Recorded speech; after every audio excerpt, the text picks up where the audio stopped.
Tu écris: «L'expérience Altran a démontré que j'étais mal préparée à exercer les fonctions de CEO, notamment parce que j'avais sous-estimé le poids de la culture de l'entreprise. J'ai reproduit inconsciemment le schéma d'un bon élève. J'aurais dû être beaucoup plus dur, ne pas chercher l'approbation du marché.» Bonjour à tous, vous êtes sur À bout de taf, sur le cycle Décideur. Sur ce cycle, vous découvrez des dirigeants, managers de proximité ou C-level. Et aujourd'hui, je suis avec Christophe Holnet, investisseur et conseil pour une session sur le travail réel du dirigeant. Christophe est aussi auteur du livre que je tiens entre mes mains, Le jour où j'ai quitté Bill Gates. Bienvenue, Christophe. Merci de m'accueillir, Boutena. Je suis ravi d'être là. Alors, ça fait quoi de quitter Bill Gates? D'abord, un choix personnel que j'ai fait. Je n'avais aucune raison de quitter Microsoft de façon objective quand on regardait les choses de l'extérieur. Mais c'était plutôt le résultat d'une réflexion et d'une volonté de voler de mes propres ailes et de sortir de ce que j'ai appelé le cocon, même si c'est pas toujours très confortable, mais néanmoins un environnement plus sécurisé, et de choisir voilà, de prendre un peu plus mon destin en main. Alors, pour remettre, on va dire, dans le contexte, Christophe, tu as une formation d'ingénieur, tu as commencé chez Microsoft avec une équipe de 50 personnes, donc au tout début des télécoms. Quand j'ai lu le livre, franchement, j'ai eu l'impression de plonger dans les témoignages même de ce que me dit mon papa sur cette époque assez folle où les personnes, quand ils choisissaient même de dire je vais travailler dans l'informatique, leur entourage leur disait mais ça va pas, mais ça va faire pchit, ça sert à rien. Enfin, on n'imagine pas comment c'était à l'époque, parce qu'aujourd'hui, ça va tellement vite, mais ça a mis 20 à 30 ans à se mettre en place. Oui, bon, je ne veux pas paraître comme un dinosaure. Je pense que j'avais fait une école télécom, et effectivement, c'était assez naturel de s'intéresser à l'informatique. Mais moi, je n'étais pas du tout un geek. Mais quand j'ai rejoint, la raison pour laquelle finalement j'ai rejoint Microsoft, bon, il y a plus de 35 ans, c'est en fait, j'avais été séduit par l'énergie, l'enthousiasme que je sentais de la part des équipes. Microsoft en France, c'était une cinquantaine de personnes, c'est une toute petite boîte. Elle en faisait 2500 dans le monde, c'est-à-dire 100 fois moins qu'aujourd'hui. Mais il y avait cette vision de changer le monde. La devise de Microsoft à l'époque, c'était un ordinateur dans chaque foyer et un ordinateur sur chaque bureau. Ça paraissait extraordinairement visionnaire, parce qu'à l'époque, c'était l'époque du Minitel. Il n'y avait pas du tout de PC qui était déployé. Et en fait, tout ça s'est réalisé en une vingtaine d'années. Donc, c'est complètement dingue. Et moi, j'ai rejoint cette boîte. J'ai eu beaucoup de chance, parce que finalement, d'autres boîtes ont des visionnaires dont les visions ne se réalisent pas. Il se trouve que moi, j'ai senti... c'était plutôt... Je n'ai pas rencontré Bill Gates pour mon entretien de recrutement. J'ai rencontré les équipes en France. Et ça m'a séduit. J'ai senti vraiment une énergie, un enthousiasme, une motivation, un objectif collectif. Et j'ai eu envie de rejoindre l'aventure. Et c'est vraiment une aventure que tu décris. Et puis finalement, peut-être que tu t'es habitué à cette aventure, c'est pour ça que tu es parti. Qu'est-ce qui a fait le déclic du départ? Oui, c'est très juste. C'est-à-dire que cette aventure, ou ce sentiment de participer à un objectif global, et puis d'être aussi au cœur du réacteur, d'une industrie qui transforme le monde, ça m'a quand même habité de 1988 à 2005, donc 17 ans. Et finalement, entre le moment où je suis rentré, qui était l'ère du Minitel en France, et 2005, quand je suis parti, où c'était le début du cloud, Internet, tout avait changé. Les ordinateurs étaient partout, la globalisation. Parce qu'en fait, Microsoft a été un acteur de la globalisation, de l'informatisation des entreprises, d'un soutien à l'internationalisation des boîtes avec les systèmes, finalement les ordinateurs et les serveurs qui sont devenus le système nerveux des entreprises. Et donc, c'est vrai que quand on participe à ça, finalement, il y avait des objectifs constamment, des nouveaux produits qui arrivaient. Il y a eu l'Internet sur lequel Microsoft a eu une période un peu compliquée, parce Bill Gates avait dans l'idée de développer déjà ce qu'il appelait les autoroutes de l'information, donc son propre Internet. Et c'est lui qui a débranché la prise de ce projet-là pour dire non, l'Internet est en train d'arriver, il faut qu'on faut quelque part qu'on aille sur Internet et qu'on en fasse un moteur de notre croissance. Donc, j'ai participé et puis il a raté quelques révolutions de ci, de là, mais globalement, l'entreprise a su se réinventer. Et cette réinvention permanente, c'était une adrénaline constante. Donc, c'est vrai que moi, chez Microsoft, j'ai eu beaucoup d'opportunités, comme je disais, j'ai eu beaucoup de chance que je suis rentré dans une boîte qui réussissait. Et après, bon, il faut évidemment être digne de la confiance qu'on vous fait. Mais bon, il y a plein d'opportunités quand la boîte est en croissance. Voilà, on m'a proposé de diriger l'équipe grand compte. Je me suis retrouvé au comité de direction de Microsoft en France. Je me sentais un peu bloqué. Je suis parti à Tokyo du jour au lendemain. Je me suis retrouvé, premier voyage en Asie de ma vie, je l'ai fait avec ma femme et ma fille pour aller chercher un appartement à Tokyo. Un déracinement complet. Je suis passé d'un management de grosse équipe à un contributeur individuel, chief of staff du patron Asie. Ça a tellement bien marché que 18 mois après, on m'a envoyé comme patron de la zone Asie du Sud. Je manageais 7 filiales. Et puis, là encore, moins de 2 ans après, on m'a renvoyé en France pour diriger la filiale française, qui était pour moi le job de rêve. Être patron de Microsoft en France en tant que Français pour cette boîte que j'aimais énormément, c'était le dream job. Bon, je l'ai fait 4 ans. Et après, je me suis dit...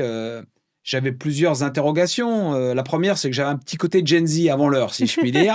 C'est que je me disais, mais je ne me vois pas passer 30 ans dans la même boîte. Ça me déprimait. Je me disais, la vie est trop courte, j'ai envie de faire d'autres choses.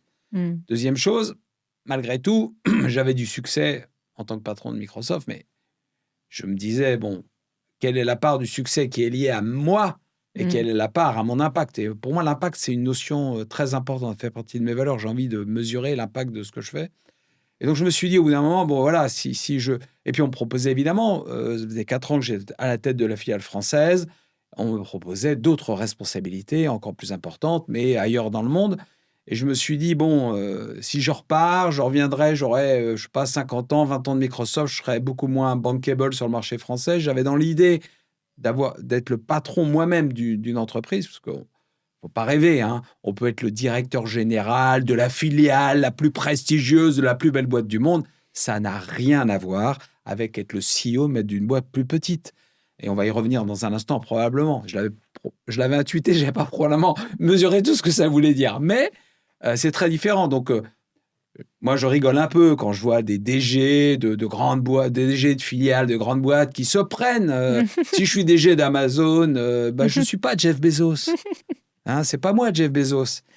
Donc, effectivement, donc, il faut aussi... donc, je relativisais bien tout ça et je m'étais dit que j'avais envie d'être plutôt capitaine d'un plus petit bateau qu'officier, aussi prestigieux soit-il, d'un navire aussi prestigieux soit-il. Et donc, c'est pour ça que j'ai pris la décision en me disant, c'est le bon moment. J'ai 43 ans. Si je bouge pas maintenant, je risque de m'encrouter un peu. Il faut que je bouge. Et donc, j'ai pris la décision de quitter Microsoft. Bonne décision que je ne regrette pas, mais j'ai fait un mauvais choix en choisissant de rejoindre le groupe Altran. Ça, on va revenir dessus parce que, en fait, le livre est une plongée dans ce que veut dire être un haut cadre dirigeant en France. Sur ses choix après un diplôme prestigieux, de prendre des risques ou de rester dans des situations de confort. À chaque fois, c'est une croisée des chemins. Mais ce qui a été intéressant, par exemple, c'est le parcours d'expatrié. Si tu veux bien nous en toucher un mot, parce que typiquement, tu le décris là comme un accélérateur. Est-ce que ça l'est vraiment?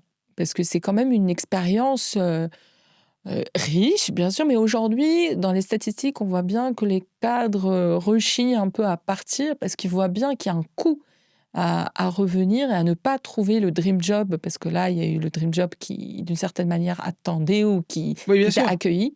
Mais qu'est-ce que ça veut dire concrètement? Le dream job, il est arrivé parce que j'ai aussi eu de la chance. Un alignement parce qu'il y a eu un alignement de planètes. C'est que le job est devenu disponible à un moment où j'avais fait ce parcours de maturation qui faisait qu'on me considérait comme étant capable. Bankable. En 98, j'ai un entretien, en 97, on me dit, oui, tu pourras peut-être être patron de Microsoft un jour, mais dans 7-10 ans... je me dis, mais là, j'étais au comité de direction, je me dis, je ne vais pas rester là 7-10 ans, parce que je savais très bien que je m'userais.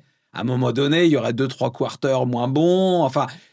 Donc, faut être il faut Rapide. c'est de la dynamique, il faut avancer. Et donc, je me suis dit, bon, j'ai quand même, cette boîte est formidable, j'ai envie d'y rester, et j'ai saisi l'opportunité de partir à l'international. Et pour moi, ça a été un accélérateur de carrière. Pourquoi? Parce que, d'abord, et tu me feras penser à revenir sur le sujet, enfin, je vais l'adresser maintenant. C'est vrai qu'aujourd'hui, quand on part en expatriation, je pense qu'il ne faut pas se dire j'ai mon poste de retour qui est garanti, parce que Non, ça, c'est une hypocrisie si on vous le dit. C'est faux. d'accord. Et c'est vrai que le retour n'est pas toujours facile. Donc, quand on part en expatriation, il faut réfléchir à son employabilité, au fait que on va acquérir des compétences nouvelles qui seront utiles pour le futur, et pas forcément pour revenir, parce qu'on voit très bien beaucoup d'échecs de retour, entre guillemets, d'expatriation. Mais par contre, on peut aussi bouger ailleurs. Donc, Mhm. moi, je suis parti en me disant, voilà, je vais acquérir des compétences nouvelles. Mais surtout, euh, j'ai fait un choix qui était assez disruptif, au sens où, normalement, quand quelqu'un de Microsoft, à la fin des années 90, allait à l'international, il allait à Seattle, au siège. Et j'avais des propositions. Mais je me voyais pas. Je trouvais déjà ça un peu bureaucratique, le siège. Je me voyais pas un parmi 5000 dans un grand siège. Cette notion d'impact avait de l'importance pour moi, et pour définir des politiques globales et puis faire des mémos, Le forwarder des process. emails. Non, c'était pas mon truc. Alors, je me suis dit, non, j'étais plus proche du terrain. Et évidemment, je ne pouvais pas être directeur commercial, en tout cas aux États-Unis, parce qu'il y a des problèmes, Mhm. des notions de culture. Moi, j'étais quand même dans la filière marketing commercial. Si j'étais développeur, bien sûr, je serais probablement allé à Seattle pour être au cœur du réacteur dans la R&D. Mais là, évidemment, au commerce, à ce moment-là, on vous proposait d'être dans des jobs de définition de politique globale. Bon, ça m'excitait pas trop. Donc, je me suis dit, je vais prendre le job qui m'a été proposé d'être chief of staff du patron Asie. C'était un job, évidemment, c'était un gros risque, parce que, un, je partais à Tokyo. Deux, j'avais 70 personnes sous ma responsabilité en France, et je me retrouvais individuel contributeur, sans management, à Tokyo, dans un tout petit cubiculum, au milieu de 20 Américains essentiellement, au milieu de 2000 Japonais. Donc, parce que le Japon n'est pas très ouvert, il y a Non. pas une grande mixité, une grande diversité. Donc, voilà, on est dans notre petit espace du quartier général Asie, qui était tout petit à l'époque. Mais je me suis dit, bon, je vais apprendre énormément. Je vais être le second, je vais aider le patron Asie, je vais découvrir. Là, je m'occupais des grands comptes, donc j'ai découvert les PME, PMI, voilà, d'autres univers, les relations avec les gouvernements, etc.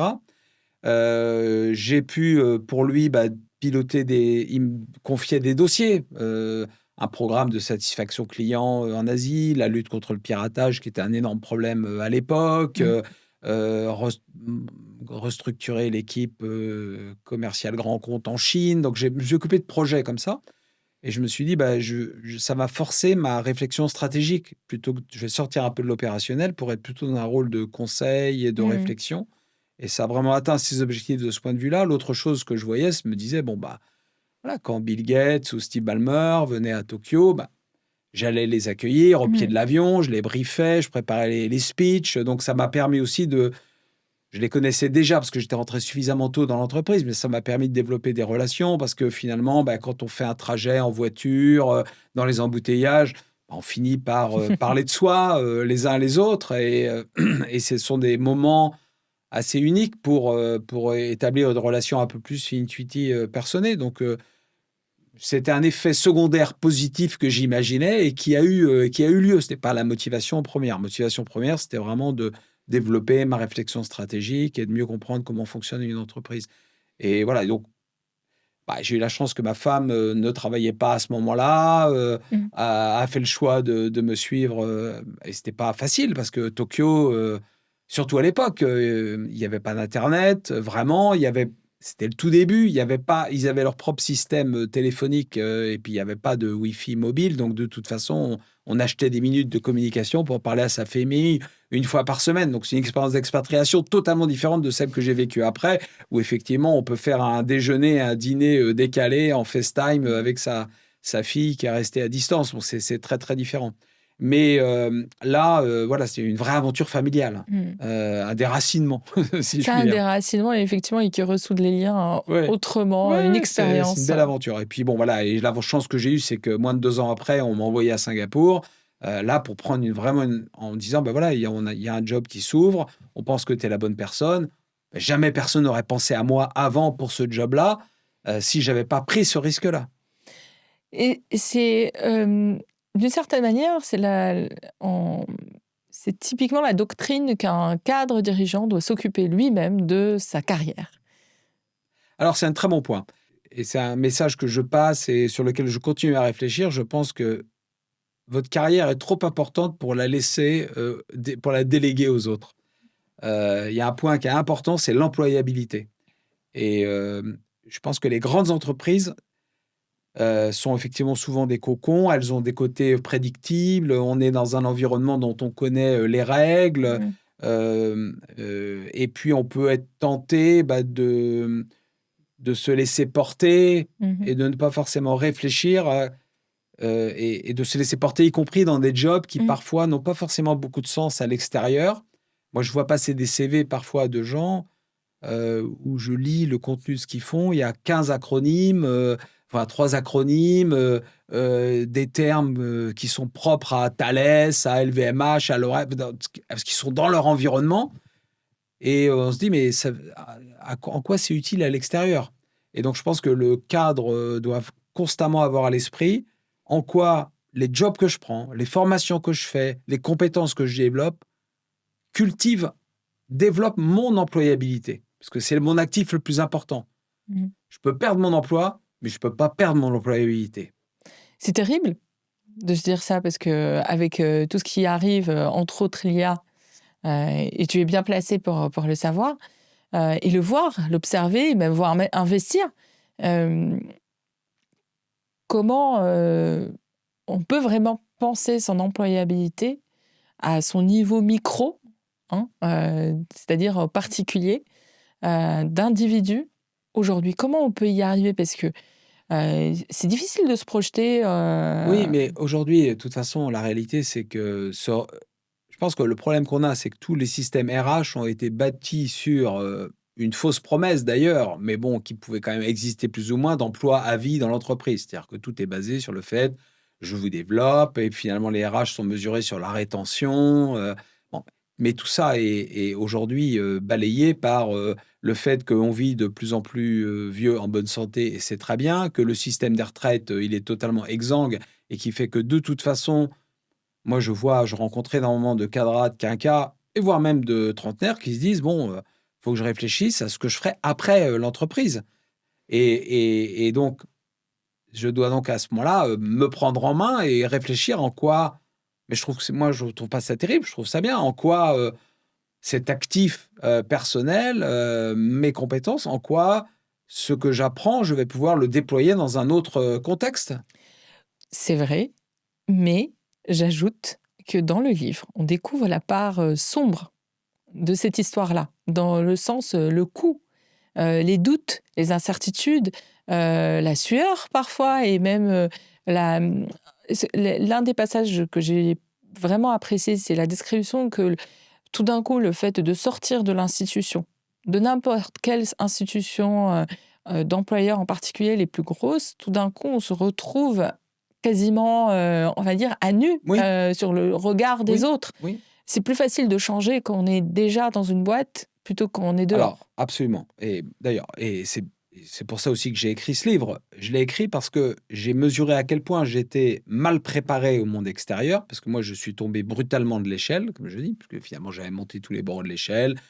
La classe prépa, Microsoft, l'Asie, revenir en France, prendre un job de CEO d'une boîte cotée et puis tout d'un coup, boum! Bon, je tombe en et là, j'ai regretté de ne pas avoir réfléchi en amont suffisamment et c'est pour ça que je me suis dit: «Bon, un, je suis mal préparé. 2, j'ai observé que c'est» et encore j'avais de la chance que j'avais, je dirais, des moyens financiers qui me permettaient d'avoir du Bien temps sûr. pour rebondir. Donc je le dis bien dans le livre et donc je mesure bien cette chance-là. Mais malgré ça a été difficile et j'ai vu autour de moi, depuis maintenant, 20 ans, des personnes qui après, 15 ans, 20 ans, 25 ans d'une grande boîte partent des fois volontairement ou involontairement et se retrouvent totalement perdus dans le monde extérieur avec des drames personnels, moi, qui m'ont touché. Donc, et puis, maintenant, je me dis, ça devient un vrai sujet de Bien société sûr. parce que on sait que, de toute façon, on aura peut-être une retraite, je ne sais pas de quel montant elle sera lointaine et beaucoup plus basse. Donc, de toute façon, il faudra faire preuve d'une certaine agilité, se réinventer, comprendre. Et donc, c'est pour ça que je dis, il est important de réfléchir en amont à ce que j'ai appelé, ce que je décris dans le livre comme l'ikigai, qui est finalement l'alignement entre ce que j'aime faire, ce que je sais faire, ce pourquoi je suis doué, ce pourquoi je peux être payé, ce qui a un impact positif sur le monde, essayer de trouver cette, voilà, ce sweet spot Mm. qui n'est pas forcément le job que je prendrai demain, mais qui est un peu une étoile polaire qui me permet de faire mes choix de formation, de job, de carrière, en disant, mais finalement, voilà, c'est ce vers quoi je dois tendre parce que c'est ce qui fera que j'ai envie de me lever le matin et j'ai du désir pour me mettre en mouvement pour le job que je fais, parce que c'est aussi ça qu'on cherche et de plus en plus, notamment les nouvelles générations. Donc, je me suis dit, bon, voilà, je dis dans le livre, voilà, il y a un certain nombre de choses à essayer de faire en amont, y compris quand on est en job. Donc, Mm. comme je disais, avoir une conscience de ce qu'on aimerait, de cet alignement idéal qu'on a, de faire des choix de poste et de carrière en fonction, de travailler son réseau en amont.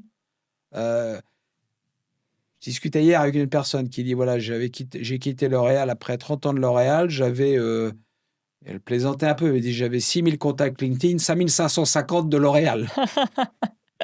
Et j'avais plus du tout envie de leur parler. Ouais. Mais oui, c'est normal, dans ces grosses boîtes, c'est des grosses machines, on est tellement successful. Quand on regarde le monde, on reçoit des requêtes, on n'y répond pas. C'est pas bien, hein, je dis pas du tout qu'il faut faire ça, au contraire.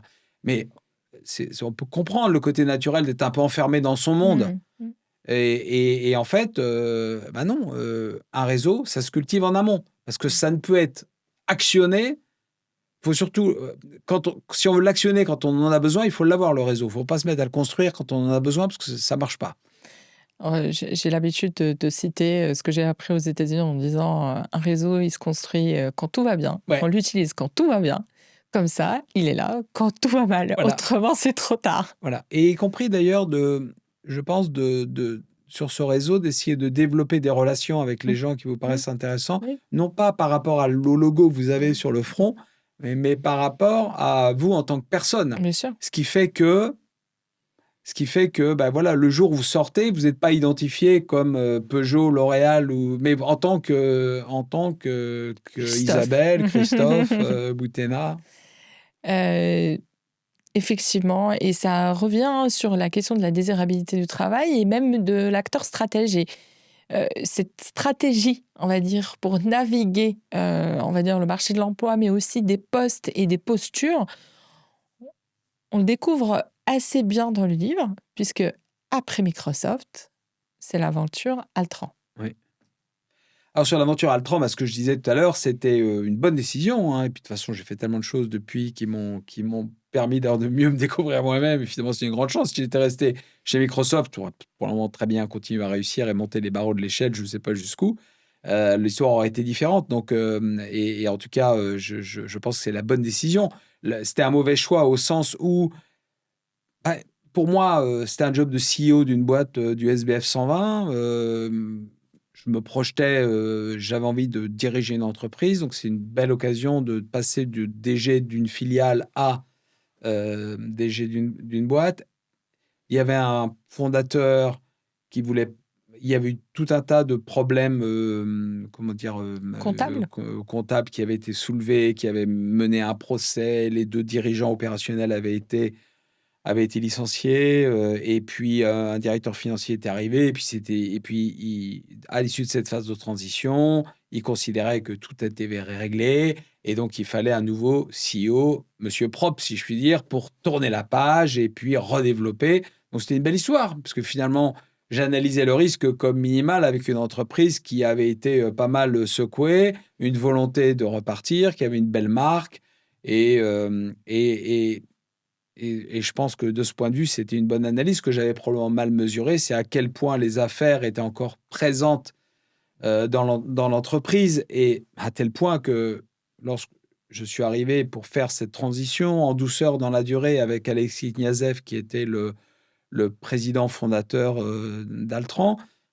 3 semaines après mon arrivée, il a été mis en examen par le juge Courroy, avec interdiction de rentrer en contact avec l'entreprise. Et donc, 3 semaines après être arrivé, je me suis retrouvé tout seul à la tête d'une entreprise de 16 000 personnes, composée d'un maelstrom de patchwork de 300 filiales, cotées en bourse, donc avec imposition d'avoir tous les trimestres à raconter quelque chose au marché, et pas forcément cette expérience de gestion de boîte cotée.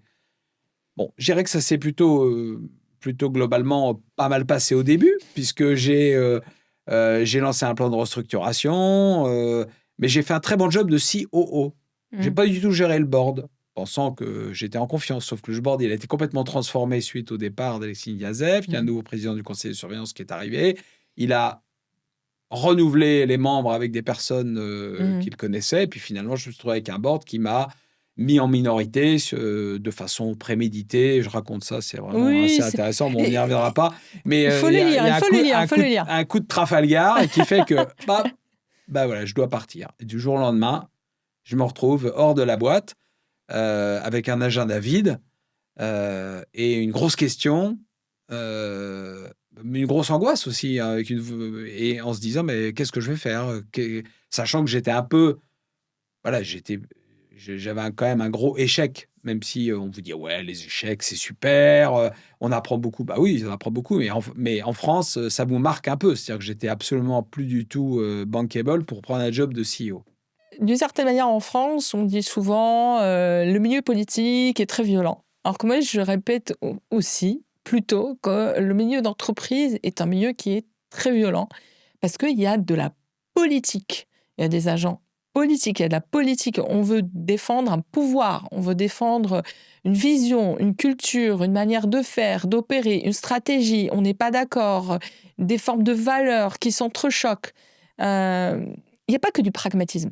Voilà, dans l'entreprise aussi, il faut bâtir des consensus. Il y a des gens qui sont d'accord, pas d'accord. Il y a des ambitions personnelles qui se conjuguent. Mais néanmoins, là, je vais apporter une petite nuance. On peut ne pas être d'accord et ayant pratiqué les deux, puisqu'effectivement, j'ai eu une petite aventure politique, on pourra y revenir. Mais je pense que l'entreprise, ça peut être dur. Mais que globalement, il y a quand même un bateau, il y a un courant. Il y a des gens qui tirent des bords à droite à gauche, qui poussent parfois des gens en dehors du bateau. Mais globalement, il avance à peu près dans la même direction. La politique, c'est vraiment un monde d'une dureté terrible, parce que vous êtes dans un état... les pires coups viennent de votre propre camp. Les pires coups viennent de l'intérieur. C'est parce que votre adversaire, votre politique, vous le connaissez, mais combien de personnes... le rival politique, vous le connaissez. Vous allez sur le ring de boxe et vous l'affrontez. Mais c'est les couteaux qu'on vous plante dans le dos. Il faut vous assurer vos arrières constamment. C'est un état... c'est très, très dur. C'est très, très dur le mode politique. Et moi, en tout cas, la conclusion que j'ai tirée de la petite aventure politique que j'ai faite dans cet intermède, finalement, de... à Neuilly, à la mairie de Neuilly. Post-Altran, et où finalement j'ai aidé Jean-Christophe Fromentin à gagner la mairie de Neuilly, puisque j'avais un peu de temps après cet épisode Altran où j'étais dans cette phase de réflexion qui m'a pris beaucoup de temps, et où j'ai dit, tiens... je vais t'aider à essayer de porter la candidature d'un entrepreneur qui représente la société civile. Il y avait un côté... même très Macron. Ouais, c'est plus du tout à la mode de dire ça, mais je l'assume. Il y avait un côté très macronien dans cette aventure, à toute petite échelle. Mais enfin, c'est un peu ce qu'on a fait. On a assemblé des gens de la société civile et qu'on portait un message différent. Et on a réussi à prendre la mairie de Neuilly à toute l'équipe Sarkozy, ce qui est quand même incroyable, parce qu'en 2008, c'était un dieu vivant à Neuilly. D'ailleurs, on a été convoqué 2 fois à l'Élysée pour des meetings assez savoureux. Je raconte ça aussi dans le livre. Et à un moment, je me suis dit, tiens, voilà, la politique, parce que j'avais une certaine admiration. Mais en fait, on se rend très vite compte que c'est un monde extrêmement difficile, très dur. Il y a beaucoup de coups à prendre. Un sacerdoce énorme au niveau personnel, pas d'argent à gagner si on est quelqu'un d'honnête. Et d'ailleurs, on en paye les pots cassés, parce qu'on a beaucoup de médiocres en politique, ou de rentiers. Mais des gens, on aurait besoin qu'il y ait plus de personnes avec des profils entrepreneuriaux qui ont besoin de s'investir. Mais les élus ne sont pas assez payés. Je sais que ce n'est pas du tout bien de dire ça. mais il faudrait les payer. Il faudrait en avoir peut-être moins, mais les payer mieux, plus. Je vais prendre l'exemple de Singapour où quand ils rémunèrent les gens d'administration ou les politiques, ils font des benchmarks par rapport à l'industrie. Ils ne prennent pas évidemment le top des salaires, mais ils prennent le deuxième quartile et ils s'assurent d'avoir des gens de qualité qui peuvent ça. Et puis aussi, avoir plus de ponts possibles entre le monde. Parce que vous abandonnez une carrière d'entrepreneur et puis vous partez dans le monde politique, encore vous pouvez reprendre votre entreprise, mais si vous êtes cadre dirigeant, voilà, vous êtes plus vraiment. Les ponts n'existent pas, ils sont compliqués. Et puis en plus, on essaie de les couper avec les histoires de transparence de la vie publique pour des raisons que je comprends. Mais dire à quelqu'un qui a été conseiller à haut niveau dans un ministère qui ne peut pas du tout repartir dans le privé, en fait, qu'est-ce qu'ils font? Ils repartent dans des boîtes américaines. Donc, il y a aussi des effets secondaires de toutes ces lois qui sont un vrai problème et qui fait que la politique se dévitalise de compétences. C'est une belle transition pour passer à, on va dire, ce que tu en tires, que tu décris dans le livre. Je vais citer quelques passages. Vraiment, je vous invite à le lire. À un moment du livre, tu racontes que tu as sollicité une coach de dirigeants spécialisés qui t'aide à rationaliser, post-rationaliser, réécrire, accepter, digérer ce qui s'est passé. Toutes ces descriptions de la violence, brutalité des différents milieux, on en sort lessivé. Et tu écris « Je déroulais le film de ma carrière professionnelle. Je conclus que si ma décision de quitter Microsoft était été dictée par une bonne intuition, à savoir m'extraire du cocon, elle avait été trop rapide. C'est une sorte de fuite en avant. L'expérience Altran a démontré que j'étais mal préparée à exercer les fonctions de CEO, notamment parce que j'avais sous-estimé le poids de la culture de l'entreprise. » Un peu plus tard.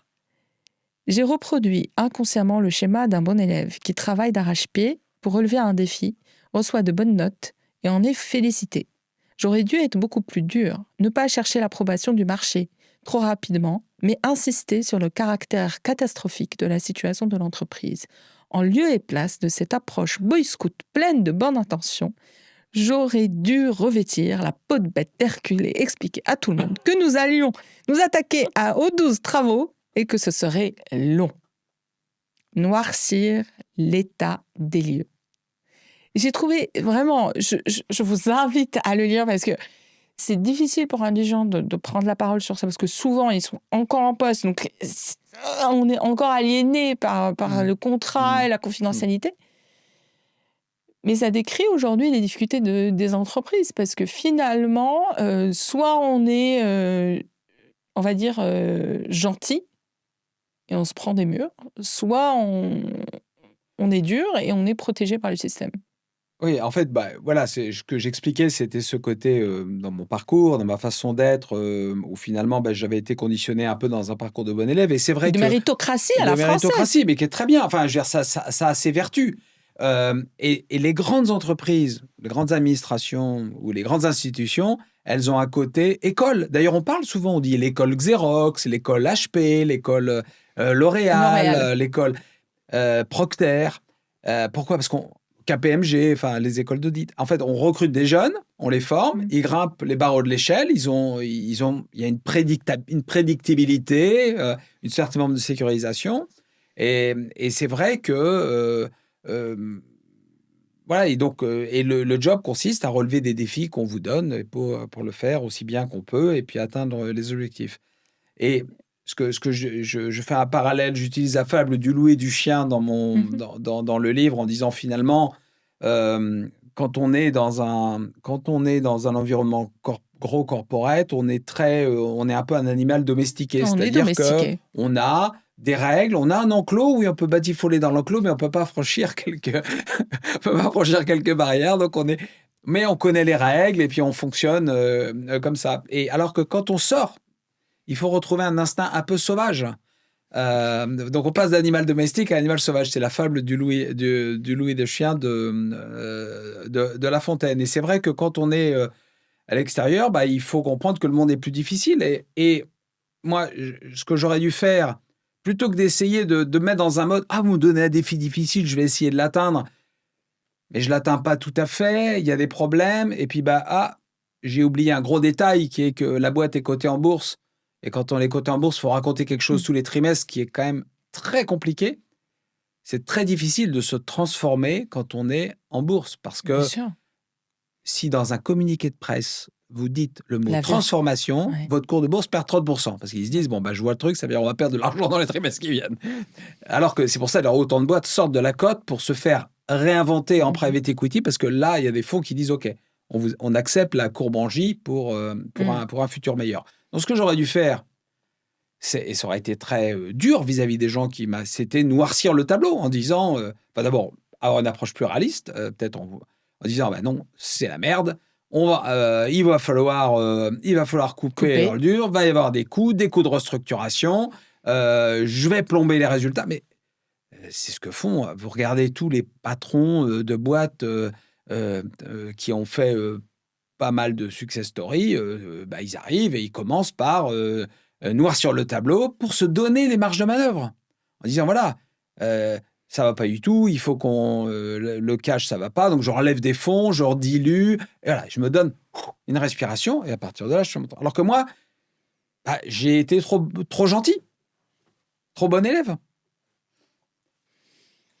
Et en fait, je l'ai payé après.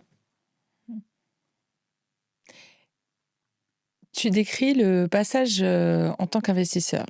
Est-ce que à ce moment-là, d'une certaine manière, tu dis, voilà, je suis passé, d'une zone de domestication à une zone sauvage. Est-ce que du coup, tu as réussi à refaire cette mue pour faire face au monstre sauvage Oui, extérieur? en fait, donc dans le livre, effectivement, ce que j'explique, c'est qu'à un moment donné, dans cette période qui a duré quasiment 2 ans, où j'ai tenté tout un tas de choses et où en fait, j'étais pas clair sur mes objectifs, et j'ai pris une coach qui m'a aidé Mmh. à formuler ce que j'avais envie de faire et à déterminer que finalement, à la fois par mes envies et puis ma capacité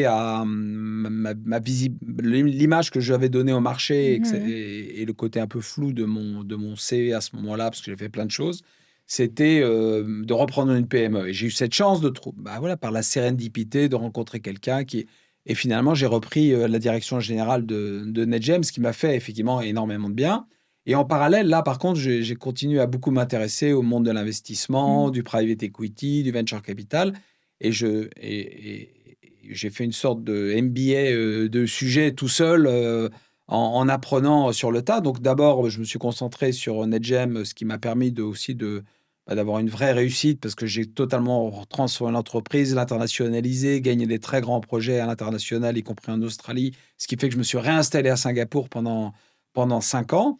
Et puis, au bout d'un moment, j'avais passé la cinquantaine, et je me suis dit, même si là, je n'ai rien à voir là-dedans, mais j'avais envie de sortir un peu je dirais, de la pression opérationnelle au Mmh. quotidien du Mmh. CEO. J'avais démontré, j'ai finalement La revanche, le réussi, ouais, retour?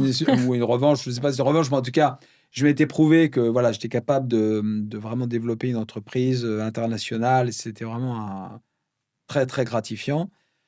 Et puis, finalement, je me suis dit que j'allais plus passer du côté investisseur et conseil, c'est-à-dire être en deuxième ligne. Et j'ai participé, et en ayant eu moi-même pas mal d'expérience, ça m'a permis effectivement de faire ce chemin-là. Parce que c'est vrai que ce que je décris dans le livre, beaucoup de personnes se disent: «Ah, je vais devenir business angel». Bon, la réalité, c'est que le monde de l'investissement, il est beaucoup plus complexe qu'on peut le penser, et puis la capacité à trouver un modèle économique dans le monde de l'investissement, notamment dans le venture capital, il est très compliqué parce qu'il y a pas vraiment beaucoup d'argent. Donc, comme je dis, dans le venture capital, on paye pour travailler. C'est-à-dire qu'on investit dans des entreprises, on aide des entrepreneurs, et puis vous n'allez pas être rémunéré pour. Vous espérez qu'un jour, il y aura une sortie, mais le degré de risque, il est énorme, comme son nom l'indique, et il faut en fait le faire sur un grand nombre de cas si on veut faire jouer la Bien statistique, et sûr. c'est quand même compliqué.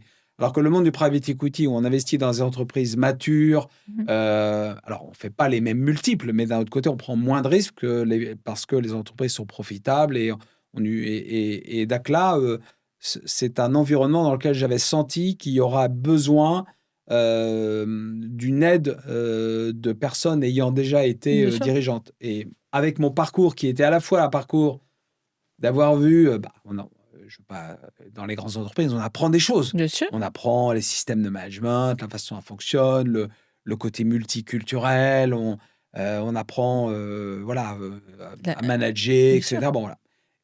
Tout ce savoir-faire, évidemment, si on le plaque sur la pauvre PME, elle va écrouler. Mais si on a en même temps soi-même dirigé des PME, on commence à pouvoir un peu concilier le meilleur des deux mondes et aller voir un patron de PME et l'aider à scaler. Parce qu'en fait, le gros problème, c'est le passage à l'échelle. Mhm. Et beaucoup de patrons, fondateurs de PME, ils se heurtent à un plafond de verre parce qu'ils ont toujours fait les choses d'une certaine façon. Ils savent qu'il faut qu'ils s'entourent de personnes. Ils n'ont pas forcément envie Oui, bien sûr. de partager le pouvoir et de faire les choses différemment. Mais quand un fonds rentre, il met autour un ensemble de personnes, ce qu'on appelle des operating partners. Moi, c'est ce que je fais avec le fonds 7-2 aujourd'hui. Et c'est passionnant parce que on participe à des projets entrepreneuriaux sans en avoir les ennuis au quotidien. Mais on apporte des idées et de la valeur. Il y a certains entrepreneurs qui sont faits pour, et c'est rare, pour diriger une entreprise et qu'ils ont créé dans toutes les étapes de sa vie. Ouais. Mais finalement, il y en a aussi certains qui sont plus adaptés pour certains moments d'une vie d'une entreprise, donc pour l'hypercroissance. D'autres, c'est plutôt pour la partie industrialisation. Et puis celle pour l'internationalisation. C'est très rare d'avoir cette capacité à passer, on va dire, entre les différents stades de maturité d'une entreprise. C'est vraiment pas évident et on a besoin de savoir bien s'entourer. Voilà, et c'est là où il est important que l'entrepreneur il ait conscience de ses limites et qu'il soit Bien sûr. capable de dire à un moment donné, pour telle phase, je vais m'entourer des bonnes compétences. Mais c'est pas aussi facile que Non, ça. clairement pas. Parce je fais la comparaison entre l'entrepreneur fondateur et le manager développeur. Et c'est deux logiques assez différentes. Et souvent, il y a des clashs énormes parce que parfois, même quand le dirigeant se dit « Ah, il faut que je scale, il faut que je grandisse, je vais embaucher un directeur opérationnel. » Donc, je vais prendre quelqu'un qui vient d'Accenture, qui vient de Salesforce, etc. Si ça, c'est pas préparé, ça va au clash.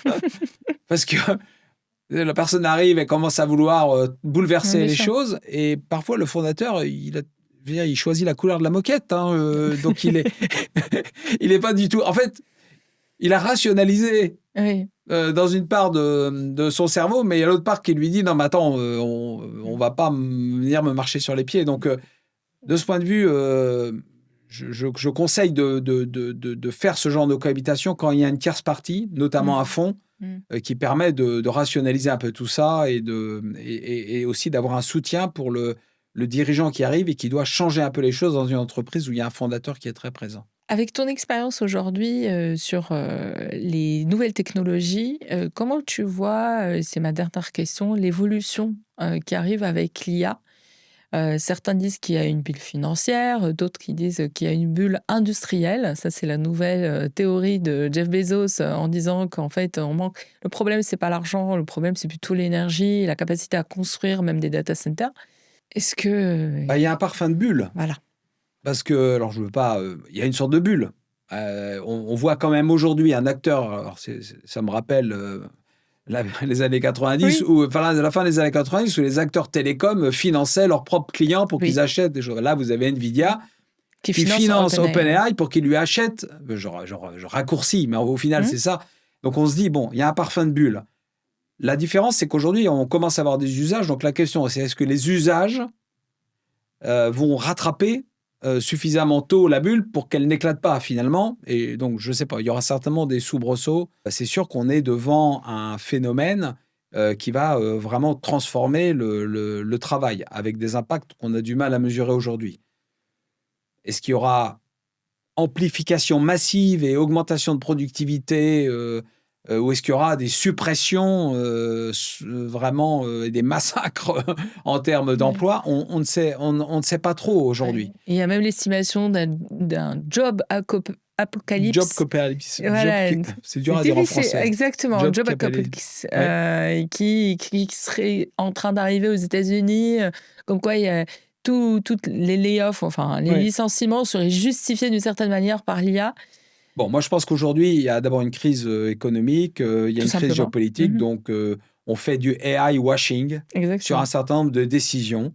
Et on essaie de les habiller en disant, et comme tous les acteurs ont besoin de montrer qu'ils sont bons élèves, si je suis un acteur coté en bourse et que je ne suis pas très bien, que je dois licencier 5000 personnes, est-ce que je dis, je licencie 5000 personnes parce que ça va mal, ou est-ce que je dis, voilà, on a un super programme d'IA, et on est au top, on est state of the art, on est vraiment à la pointe, on utilise l'IA, on n'a plus besoin de ces gens-là. Bah, à ce moment-là, mon cours de bourse, il monte. Donc, je pense qu'il y a un peu de AI washing, et moi, j'aimerais que l'IA ne soit pas utilisée comme un prétexte ou un alibi pour des plans de licenciement, mais qu'elle soit l'objet d'une vraie réflexion sur le futur du travail. C'est une occasion, on l'a dit, d'augmenter la productivité, mais aussi d'amplifier les capacités humaines. C'est aussi une capacité, par exemple avec les exosquelettes, de faire des travaux plus importants. Mais c'est aussi, comment est-ce que je vais réallouer ce temps gagné? Je peux le réallouer en enlevant certaines fonctions de management, de bureaucratie intermédiaire qui forwardent des emails qui ne servent pas à grand-chose. Effectivement, on peut, ou qui créent de la bureaucratie intermédiaire, on peut la remplacer par des IA et réallouer ces ressources-là sur le terrain. On manque de personnes en première ligne, on manque de contacts humains dans un certain nombre d'industries. Donc, je pense que moi, ce que j'attends, à la fois des acteurs de la tech, j'attends ça du pouvoir politique, mais bon, on ne peut pas en attendre beaucoup, mais avec tout ce que j'ai dit avant, mais des acteurs des grands acteurs de la tech, c'est une vision du futur du travail, c'est de dire comment j'approche les choses de façon holistique. Et peut-être au final, ce sera, on va travailler moins, différemment, avec une répartition du travail différente et un découplage, et peut-être avec une revalorisation très forte des métiers de manuels et des métiers de première ligne. Parce que ce que l'IA peut faire, c'est qu'il peut découpler la croissance économique de la croissance démographique. Et c'est une grande chance pour des pays comme la France, quand vous voyez la pyramide des âges, la façon dont elle évolue, c'est un challenge énorme pour les pays en voie de développement, pour l'Inde, pour les gens qui ont des call centers, par exemple. Donc, je veux dire, l'IA, c'est pas forcément négatif pour des pays, pour les pays occidentaux, à partir du moment où on a une réflexion un peu globale. Pour conclure ou pour résumer, ne restez pas dans votre cocon. Christophe vous a suffisamment encouragé pour aller de l'avant et surtout aller chasser les opportunités individuelles et collectives, car effectivement, la désirabilité du travail, on ne peut pas la laisser aux autres. Et ça nous rappelle la question du pouvoir d'agir, l'empowerment du travail, une nouvelle manière d'aborder le travail, effectivement avec les questions démographiques qui transforment le marché. Merci pour votre écoute. N'oubliez pas de laisser un pouce bleu et de partager la chaîne autour de vous.